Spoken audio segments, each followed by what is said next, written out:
C'est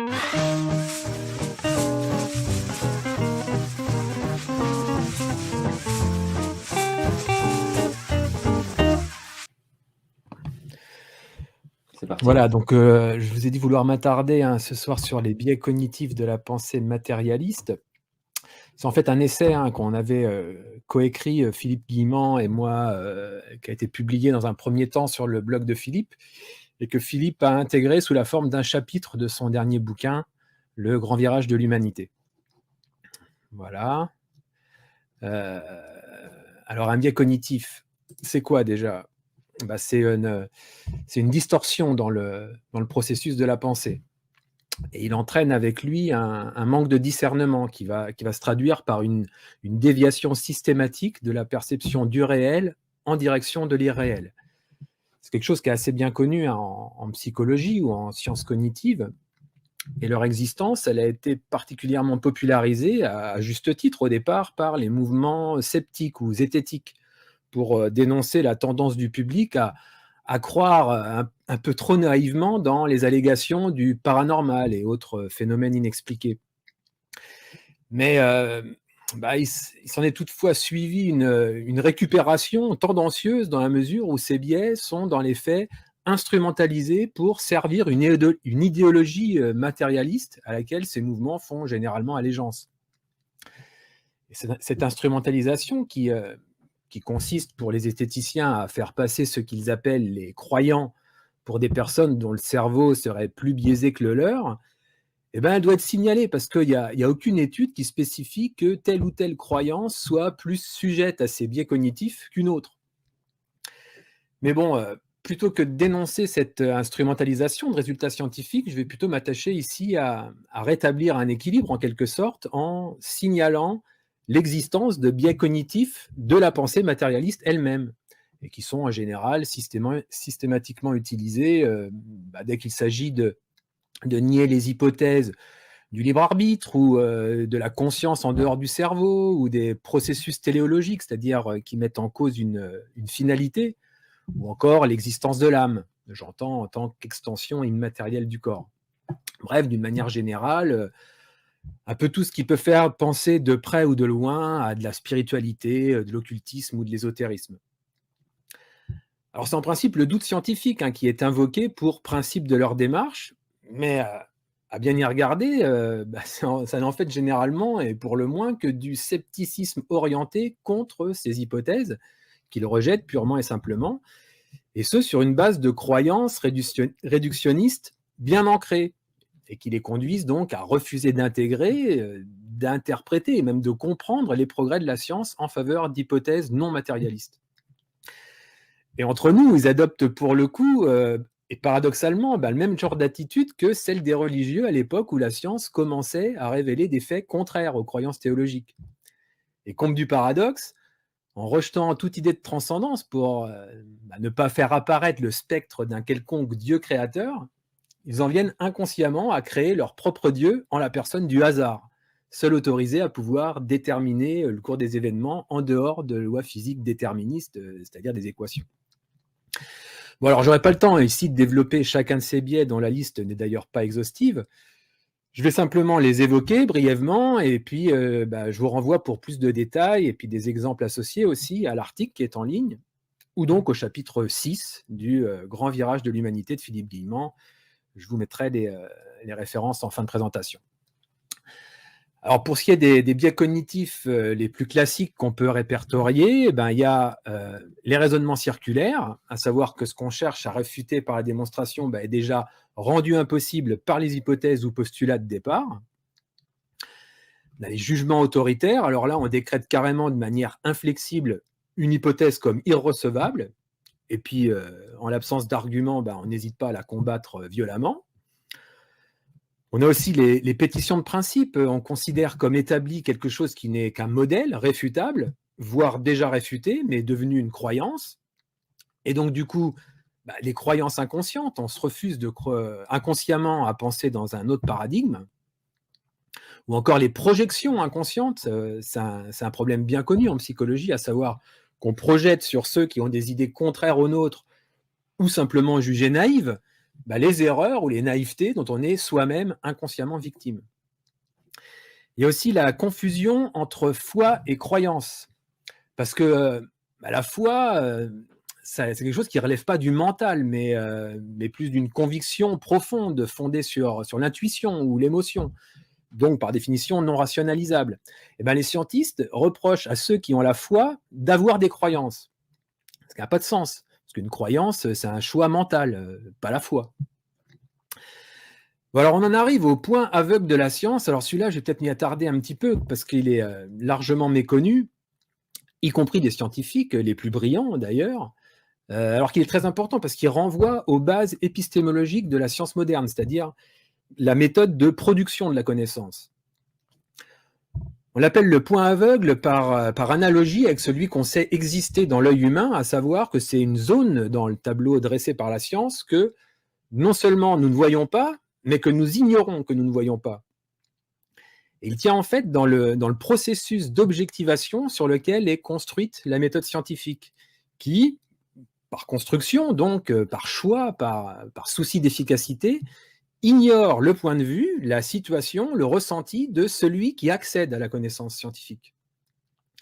Et par là, la science oublie que tout est toujours vu de quelque part, d'un point de vue situé, et qui n'est autre que l'expérience vécue de l'expérimentateur. Oui, la conscience de l'observateur, elle est invariablement à l'origine de toute expérience vécue. Rien n'est indépendant de notre expérience présente. L'expérience vécue n'est certes pas quelque chose, c'est pas une chose, c'est pas un objet. Elle peut donc pas être objectivée. Mais elle n'est pas rien non plus. Elle est même tout ce qu'on a. Rien n'est indépendant de notre expérience présente, qu'elle soit sensorielle ou imaginative, conceptuelle. Vous voyez ainsi que pour exister, la science a besoin de soustraire son propre point de départ, qui est l'acte d'accéder à la connaissance. Le connaissant, il se soustrait alors lui-même, il s'oublie du produit de sa connaissance, si bien que dès qu'on a adopté le point de vue de la connaissance objective, le connaissant n'entre plus dans le champ visuel, à l'instar de l'œil qui est toujours absent du paysage qu'il regarde. Et c'est ça qui constitue le point aveugle des sciences, qui est à l'origine de paradoxes qui nous renvoient réflexivement à cet acte de soustraction du connaissant. Parce que cette méthode, elle nous a conduits, à partir d'une vie concrète, faite de subjectivité, d'irréversibilité, d'actualité, à construire un monde abstrait qui, lui, est au contraire fait d'objectivité, de réversibilité, de possibilités quantiques, en l'occurrence. Mais depuis lequel, ce monde abstrait, on voudrait remonter au concret du vécu. C'est pas étonnant que ça pose problème, et tout particulièrement à ceux qui voudraient faire de la méthode scientifique une caution apportée à des croyances réductionnistes. Sur l'origine physique de la conscience, par exemple. Comment voulez-vous donner une explication objective du subjectif ? Et l'ignorance de ce point aveugle, en fait, à l'origine de la négation de toute transcendance. Parce que celle-ci impliquerait que des limites à l'entendement soient imposées au mental, et qu'une quête de vérité puisse donc ne pas uniquement se soumettre aux strictes exigences de la méthode scientifique, mais pourquoi pas faire appel à des facultés non ou non encore rationalisables, comme par exemple des intuitions ou des facultés psy. Et puis ce point aveugle, il est lui-même à l'origine de deux autres biais qui sont le rejet de l'inexplicable, à savoir que le refus d'envisager que la science actuelle puisse être inaboutie, incomplète, et donc par conséquent laisser sans explication un certain nombre de phénomènes, conduit à une position de rejet consistant généralement à affirmer que tel phénomène ne peut exister ou ne peut être qu'une illusion, car il est contraire aux lois de la physique. Il est pourtant notoire que la physique n'est pas aboutie et que les phénomènes inexpliqués sont légion. Et puis le refus de discernement, à savoir qu'à force de vouloir simplifier la réalité au travers du filtre réductionniste pour éliminer toute subjectivité, on aboutit paradoxalement à une subjectivité maximale qui est due à l'absence de discernement imposée par le filtre lui-même. Bon, je passe très vite sur les deux derniers biais qu'on ait répertoriés, pourtant non des moindres. La protection de l'ego, de loin le biais le plus courant, qui est dû à la volonté vitale de surtout pas apparaître comme manquant d'intelligence. La peur de paraître inintelligent est tellement ancrée dans nos sociétés occidentales que pour l'ego, il devient alors plus important de paraître intelligent que de l'être réellement. Et puis bien sûr, les conflits d'intérêts, les fameux, que nous avions omis lors de l'écriture originelle de l'article, mais que Philippe a bien opportunément rajouté lors de la publication dans le chapitre du Grand Virage de l'humanité. Bon voilà, il y en a certainement bien d'autres, mais j'ai déjà été un peu long, alors excusez-moi, je conclus juste en disant qu'il faut quand même reconnaître l'utilité des personnes qui prêchent la rigueur scientifique, hein, qu'ils se disent matérialistes, sceptiques, rationalistes, cartésiens, que sais-je, car ces personnes, elles évitent que se répandent trop facilement des croyances irrationnelles ou des dérives sectaires. Cette rigueur, elle devrait être soumise à une certaine discipline de la pensée fondée sur un ordre établi de croyances scientifiques et reconnues comme telles. Et ce, d'autant plus dans une époque où la science n'a de cesse de remettre en question cet ordre et ses propres fondements. Il devient alors vital de relâcher la contrainte de rigueur pour laisser rentrer en science l'ouverture d'esprit, l'imagination, la créativité, l'intuition. Il en va en fait de la crédibilité de l'autorité scientifique installée, sous peine d'aboutir à l'effet contraire, et en l'occurrence une fuite de l'intelligence en dehors de la science, qui conduirait à un foisonnement de pratiques et de croyances douteuses, comme c'est déjà plus ou moins le cas avec le New Age, mais qui s'auto-justifie quelque part de par la rigidité mentale de ceux qui prétendent les combattre en conservant l'ancien paradigme.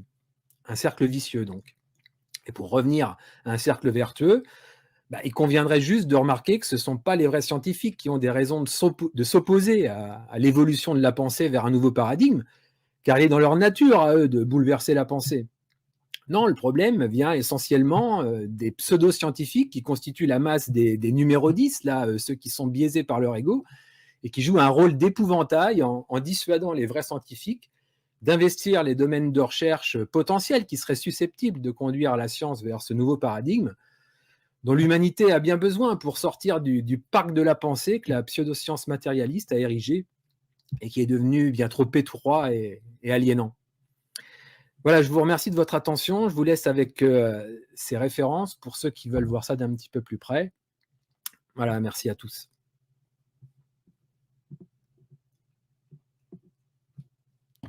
Merci beaucoup, Sylvain. C'est extrêmement limpide. Alors, peut-être que pour un certain nombre des gens qui nous écoutent, ne savent pas très bien ce que sont les zététiciens ou les scientistes, mais pour nous qui avons travaillé au niveau médical et au niveau scientifique à essayer de donner une image un peu différente de ce qui était donné par les médias et le gouvernement, on les connaît assez bien, puisque sur Twitter, ils sont en guerre permanente. Sylvain, est-ce que tu veux ajouter quelque chose sur le... Parce que les scientistes sont là, un peu le clergé maintenant de la doxa dominante, sont devenus une sorte d'inquisition même.